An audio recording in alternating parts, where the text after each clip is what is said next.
Hey, it's Ryan with QLZ, and it's a busy week in the QLZ Green Room. And as somebody who we've had previously in the Art Spotlight, she will actually be in St. Louis on April 2nd. You'll have the chance to go see her live and do her thing. It's Mothica. How you doing? Hi, I'm good. Nice to see you. You too. Now, did you say tour kicks off for you today? No, Or, rehearsal or starts today. rehearsals? Okay. Like 2 weeks until So I what? go out. So what are rehearsals like these last couple of weeks? Maybe this last couple of weeks before tour. What's your life like? What do you got to make sure that you're packing up with you? And those and what are the last couple of rehearsals like before a tour kicks off? Yeah. Well, I don't rehearse that much. I usually do 3 Okay. rehearsals. Um, but yeah, just basically 24/7, I'm doing a to-do list in my head of like, ooh, I need that thing. I need more fishnets. Where's my microphone? Where are the cables? Stuff like that. So it is very distracting when you're trying to fall asleep and you're just like, oh, I hope I don't forget, my headphones. What are some of the outside of like the equipment, everything? What are some of the items you have to have on you? I know, like obviously the phone's a big one. You mentioned fish nets. It's making sure you have enough attire, enough change of clothes on the road as well. Is that a big one? Oh yeah. I mean, I used to wear a different outfit every single show, which I probably won't do that for 30 shows. That's a little excessive. um, but yeah, paring that down. But yeah, the biggest things I need are like I'm constantly having to drink like tea with fresh ginger in it, and I need a vocal steamer, and so I have to be plugged in, and I'm just like in my little like hydration corner while everyone else is out like having fun.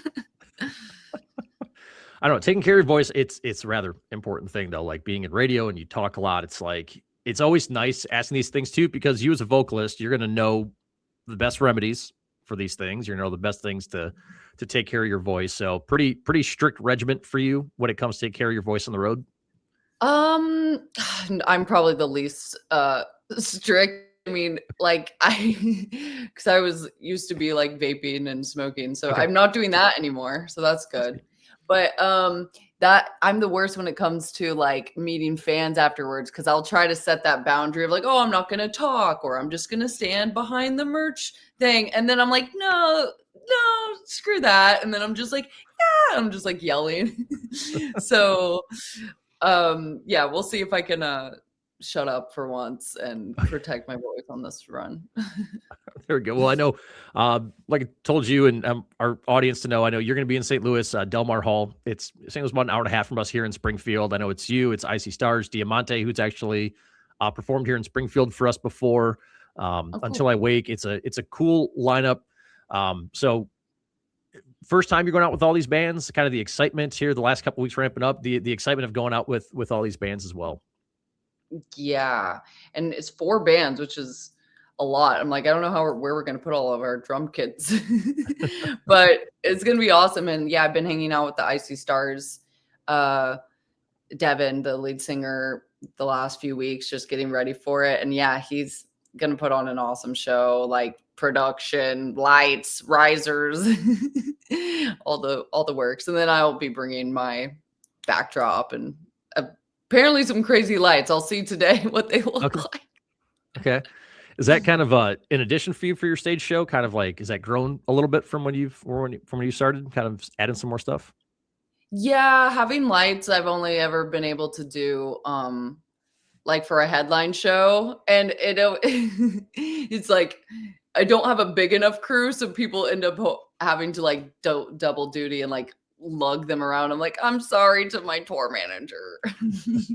There's lights, but it was funny when I played with Hailstorm and Black Veil Brides. They played Wembley, and they both had crazy stage production. I mean, they had like yeah, pyrotechnics. I feel like they had like fake snow or like bubbles. And they're like, "So are you going to do anything?" And I was like, "I'm allowed to do something." So all I could do in the last minute of Wembley Arena is got a bunch of like black and white beach balls to throw Okay. out. Yeah. Everybody went with that though. You throwing out the beach balls. Everybody going around? Any of them get hit back up on stage for you or anything, or Oh everybody just kind of yeah, have a good for time with it? Yeah. sure. It's actually very distracting watching all these beach balls get, hit people in the face. And I did sign them all, but I don't know. That's better for like an outdoor festival. So I know Uh, what's it like playing Wembley? I know kind of the cool thing with I know your new track, Save Your Roses, reading a little bit on it. I like to read a little bit when we're gonna do interviews, but I also like to hear answers, for the first time, especially, from you, from the person that wrote everything and kind of how Save Your Roses kind of came about. And I think it was a fan in Paris for everything, but kind of like mhm. the feeling of playing like Wembley, like, you're going around, you're playing a bunch of different shows, and it's like, oh, hey, you're playing Wembley Stadium. What's it I like getting know. That was the last show of my tour with Hailstorm, and I was so overwhelmed. And I think I had a stylist that show too, so I was in like 2 corsets. And so I felt like I couldn't breathe the whole time, and they're just like, "Okay, go out." And I only played 30 minutes, but it was like a flash. It was just like, "Wait, what? What happened?" But looking like really, I just got to see some amazing videos. Everyone put their phone lights up for my ballad. And like, yeah, I made some embarrassing joke on stage. I don't even know. But really, when it's that big of a crowd, like Mhm. you feel like you're just like alone in a room. Like you can't see anything. It's almost better, like, when you're playing in Yeah. front of that many people compared to, like, 5, because I feel like with us in radio, sometimes when you're up on stage and you're talking to, like, 15 people who don't know who you are, it's like, I would rather be in front of 20,000 people right now that all wanna see what's gonna happen next after I'm done talking here. Is that kinda how it felt? Yes, going from like opening for a band that's playing giant rooms to like, a 200, 300 cap room. I'm like, "Oh, whoa, I can like touch you. I can make eye Yeah. contact. This is kind of scary. I'm making eye contact for too long. I got to look away." And then that comes with its own little awkward synchronicities. Yeah. But I know with you, like we mentioned, you had a nice interaction with a fan about your new track called, "Save Your Roses" track. I know we're going to get Yes. on QLZ. We've had Evergreen Misery on the past in the Artist Spotlight feature to highlight new bands and whatnot. So our audience is a little bit familiar with you at this point. But this song came about from a pretty just cool interaction with a fan overall. Yes. Yeah. I was in Europe and a fan came up to me very poetically said like, "I believe that you should give people flowers while they're still alive," and just said something nice of like, "I love your music." And I was like, wow, that was so poetic. And it inspired me when I was writing a song. And like the verses were all kind of this like, it's almost like a love song, but it's actually about like my love affair with addiction and drugs. And then I kind of twisted her saying about like, "Don't save your roses for my grave." And it's kind of this like sassy way of including that. And now it's like so funny because I hope that people just start coming up to me and talking in riddles and giving me more lyric inspo. And it's just going to get really abstract at the meet and greets.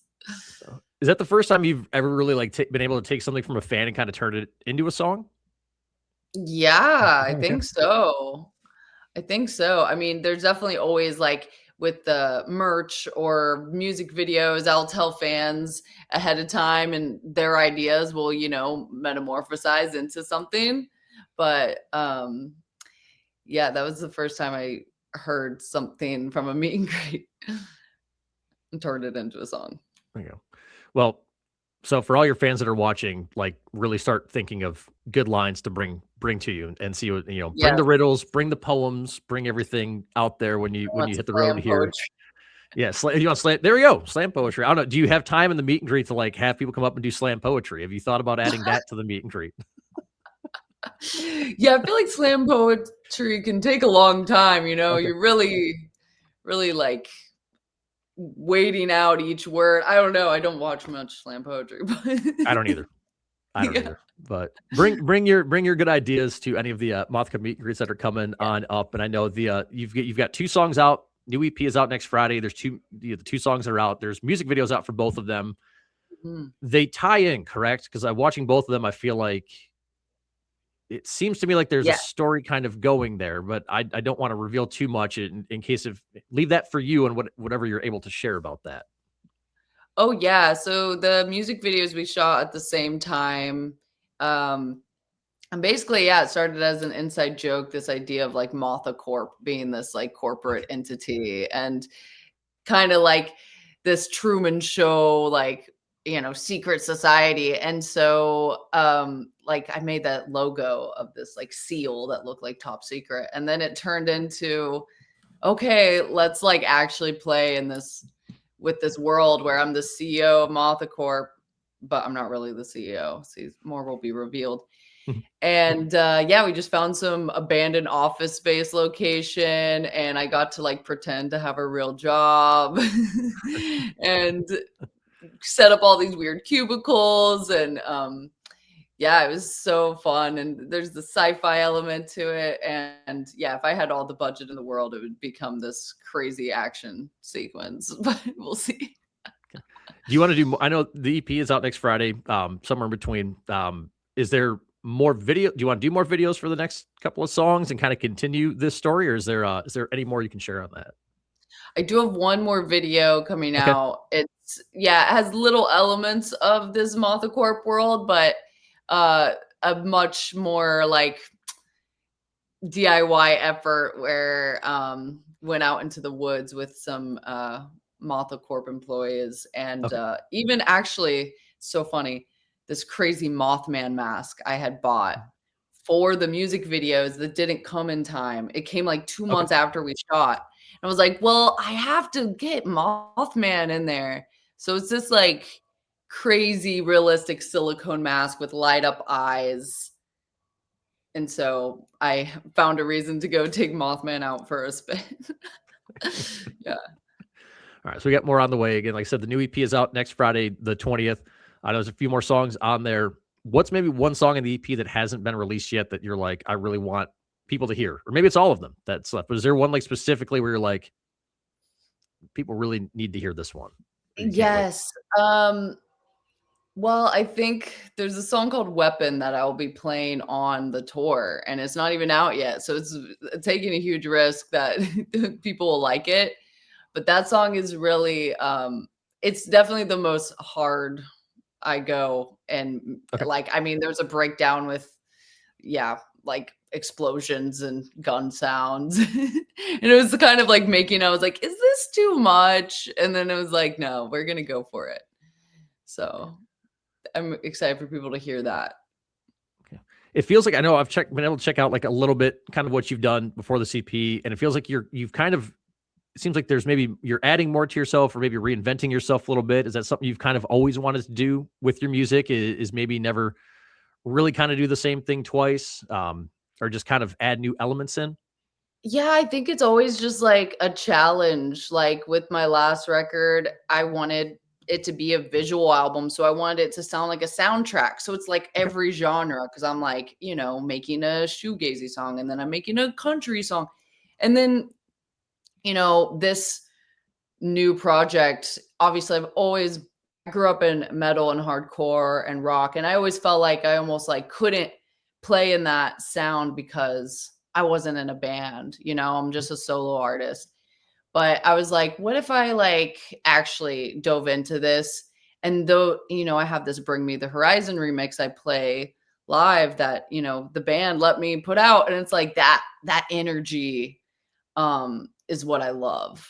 And so I'm like, let's just take Mothica in this heavier direction, which is what I've just always been too shy to let myself go there. Okay. What's it feel like now? You said you're too shy, but not you're doing it now. Like the cool thing, like you're doing this, you're sharing this different side of yourself. So what's it feel like to get this side of you out now that's gone heavier and gotten out there for people? It's super exciting. I'm curious to see how, yeah, it translates like live because even some of the older songs we've like remixed into like Okay. heavy versions or more breakdowns. Um, yeah, it's definitely more difficult to sing and belt and yell at some points. Um, yeah, I think that's what I love about rock music. It's so cathartic. and it just feel like you can just feel your whole body get goosebumps and like feel that energy. And that's, sometimes a lot more exciting than like my ballads. Does it feel like you've challenged yourself a little bit? I love that's a question I love asking bands because some of them are, they're like, I worked with a different producer, different writer, and they've kind of told me to go in this direction or try this instead of just doing the same old thing. So did it feel like you challenged yourself on this, and kind of Yeah. what's that been like? Yeah. Yeah, definitely. I think when I was still trying to figure out, okay, what's Rockica gonna sound like, how heavy am I gonna go? I did try a little too hard to emulate maybe some other artists, which is like I'm not screaming on these records. Mhm. Or I don't know, there's some cool artists like obviously like Poppy or um Wage War, where their vocals are so rhythmic and like punchy, but like I have a very soft voice, so it didn't really work.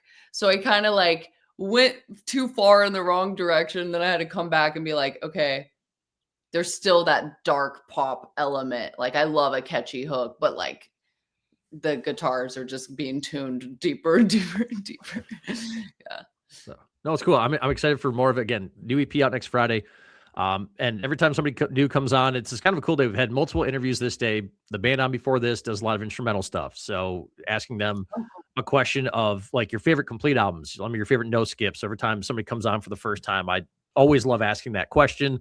And you've done so many different genres. You mentioned shoegaze, which does not always come up with the interviews that we do here for QLZ. Very rarely ever happens. But like Mothica, some of your favorite maybe like no skip albums from start to finish. The albums you listen to all the way through. Oh, it's funny because I'm like gonna just say the most like random bands. One is like this like very small band that came out when I was in high school called Now Now. They're like Okay. um it's called Threads by Now Now. That's like I don't know, kind of emo rock. It's all analog recorded. It still holds up. But then, I'm a sucker for like My Chemical Romance, Okay. 3 Cheers Sweet Revenge, and The Black Parade. And basically every Paramore record Okay.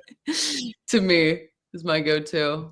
Wait, you have to answer the question too. I need new music. Okay. Well, new music. Let's see. So Linkin Park was massive when I was in middle school and high school. So Hybrid Yes. Theory, Meteora. Oof. By the way, you're only one of like 3 people to ever turn this around on me. However, I've asked it so many times that I always have a few on the top of my head in case it ever gets turned around. So first Yes. first 2 LP records for sure. Seasons and Cold Day Memory by Seven Dust are 2 of them. Cool. Let's see. Nothing More. Probably Nothing More is self-titled. That came out in like 2014. That from start to finish. I'm trying to think of some new ones for you. I know you mentioned some new stuff. Linkin Park's a great one. I did Yeah. have a couple sessions with Mike Shinoda. Okay. All right. Yeah. Before I let you go, how was that? I have to know. You did some. When was this? And did you almost sing for Linkin Park at some point? Now we got to know. You No, I brought this up, wish. so now we got to know all this. We first got connected a few years ago, probably three or 4 years ago, and Mike Shinoda was doing like a sync project and just needed someone to come track vocals for this thing that he had already written. But it was I was so nervous to meet him, but he happened to be like the sweetest guy ever. And yeah, and I even had dinner with his wife and their kids. And I was like, can I be adopted into this family? Yeah, super, super awesome. And then we made a song also for me. But I don't know if it'll ever come out. We'll see. I think he's a Okay. little busy. Yeah, a little bit. So, but like there are recordings with you and him working together somewhere. Yes, his Okay. production. Yeah. All right. All right. So cool. That's awesome. Well, I'm glad you asked me back what some of mine are because not every day do you talk to somebody who's like, yeah, I got to work with Mike Shinoda. It's like, well, please, that's still one of my top 5 bands of all time. So it's like, please tell me how that Yeah, was. and all the art he like made for them also, like the originals were just like there. So cool. Yeah, so awesome. All right. I I don't did know. reach out. I said, "Hey, like, do you wanna, produce my next" I said, "I'm going heavy. I wanna do, like, a rock Mhm. project, like, will you produce it for me?" But I think they had just announced, like, the return of, like, Linkin Park, and I was Mhm. like, "Okay, well, that's fair. You do That's that. right. You" You continue on. There's a little bit going on. So that's awesome though. That's super cool. So Mothca, like I said, Diamante, Until I Wake, I See Stars. You guys are hitting the road here in a couple of weeks. There's a stop in St. Louis, not far from us here in Springfield. People want to go Delmar Hall on April 2nd. It is a Thursday evening. And again, new EP is out next Friday. A whole bunch of new stuff from you. So where can everybody follow you? Socials, website. People want to check out more from you, buy merch, all that wonderful stuff. Where can everybody check you out? Yes, awesome. Super excited. Yeah, find me on Instagram at Mothica or mothicamusic.com, and I'm excited. I don't know. You're like the only thing that comes up too. So you are super easy to find on there, which is nice. You type in Mothca, you're like the only thing that pops up. Yeah, It's good. nice and easy. Yeah, good, I came up with that name when I was 15, so I'm glad I've had it going for 10 years or whatever. There you go. There you go. Super easy to find. Again, we'll have some new stuff from you on the air here in the next couple of weeks as well. So thank you so much. Appreciate your time. It was great meeting you. Thank you.